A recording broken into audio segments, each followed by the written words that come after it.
Mukibaleko mwenna gye muwangalira leero ndi ku original mundaba leero ndi ku original yenze wano nga sirinako n'ekintu n'ekimu nkuteeka paafu kange cwi nenkateekayo anyway tugende maaso olunaku lwaleero mbaleetedde okubeera nga mulaba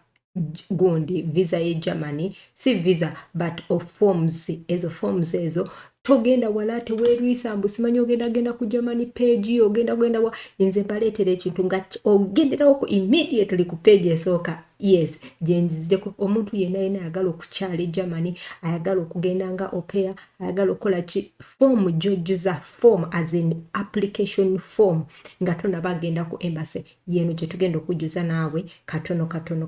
ngenda gibalagako naye sigenda gimalayo nnyo kubanga temujja kulaba video neggweyo anyway let's go mulabe ebintu bineeno anyway genda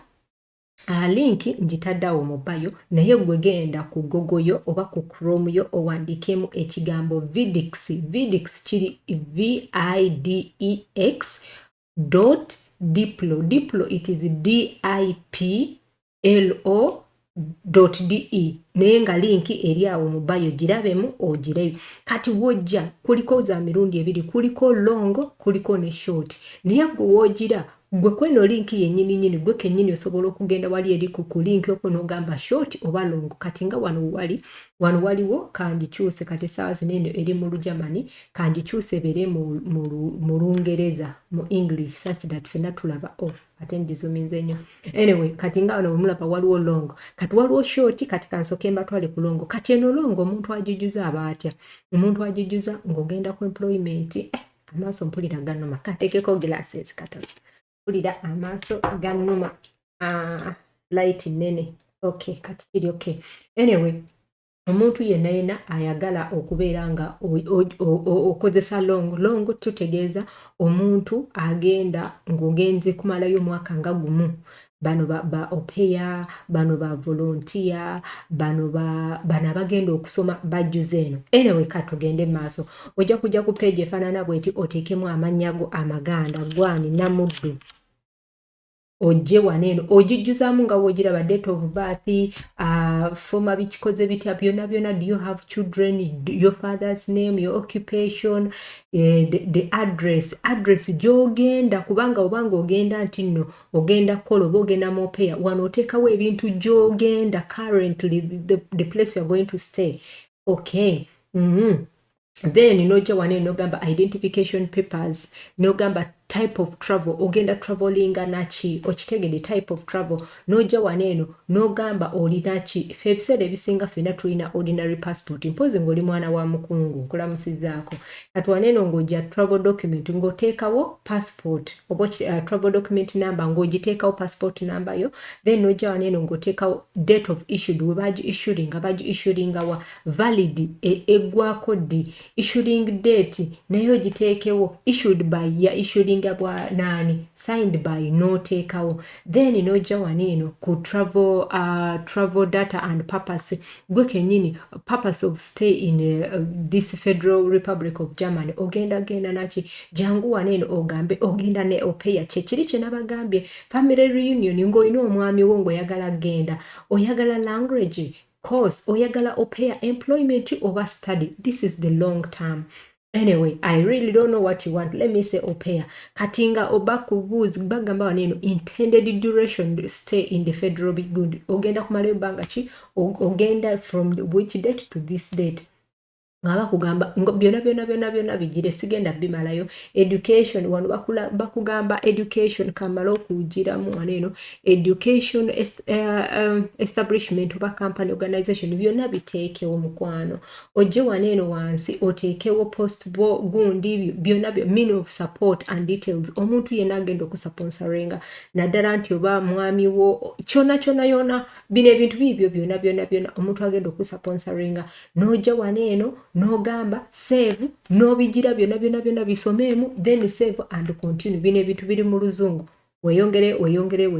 wano wengenda okoma ku long term. Let me show you for the short term. Actually there is a difference between long term and short term. Eno kiri kutse frishtiga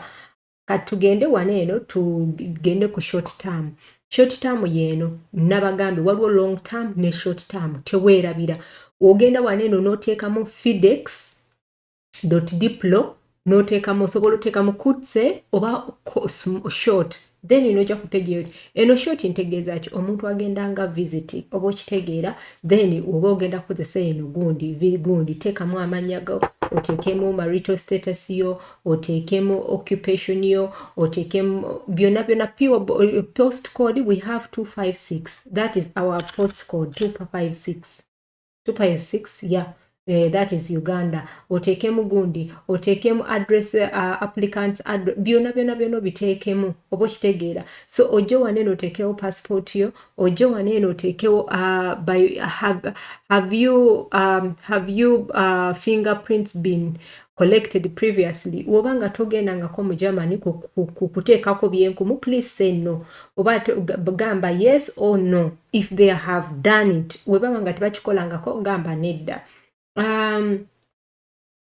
Tugende wano purpose of visit ogenda kola ki, what are you going to do, ogenda kutambula ogenda kola ki, this is the main thing, ogenda kutambula teekawo purpose of visit ogenda kola ki, kati wano nkulaga business, tourist, visit family, culture, sport, wherever, medication, biki byonna you can choose anything you want oba okitegeera, business trip, wherever, visit a friend, kyonna kyoyagala, member state first entry, ogenda mu nsi si kijogenda okusookeramu oba okitegeera byonna obiteekewo.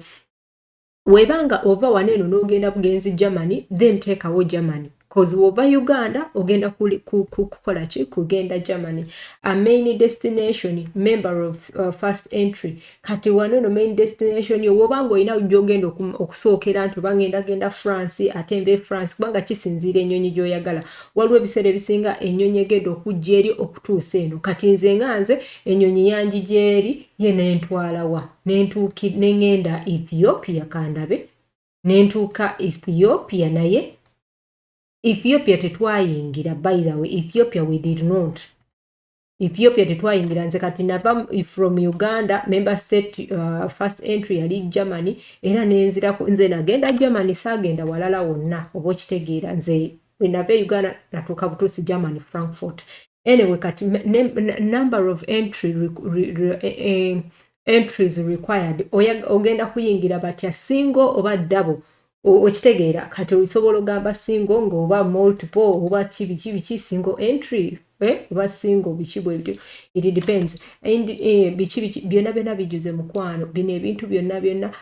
entry permit for the final country destination byonna biwandiike waawo, biki byonna inviting a person, omuntu bw'obanga olina omuntu akuinviting then you put, woba tolina toteekawo kintu nakimu kubanga obanga tolina toteekawo lwabanga nze wano ye mpaddewo ekyo kyoba olaba eŋŋambye bineeno bi-inviting yewa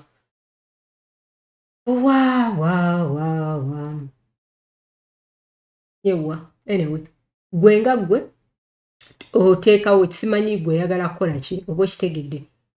Purpose of visit nze ntaddewo gundi kati kangeze tourist, oyinza okwagala tourist. So wogamba tourist it depends, kati wojja waneeno travel cost biki n'ogamba continue n'oweeyongera, era wano sigenda kulwawo naye yeno page gwe kennyini gijjuze, twala obudde ogijuze oleme kola nsobi. Nabagamba omuntu yenna ayina ng'oyagala okuntukira ne tuba nga twogera bannange bino ebintu biteekayo era njagala mubirabe. Mbaagala nnyo mwenna Bannayuganda, Mukama bampere omukisa, mwenna abagenda okuwakinga video eno, abagenda okuforwardinga, abagenda okusharinga. I love you, may God bless you. Ciao, ciao.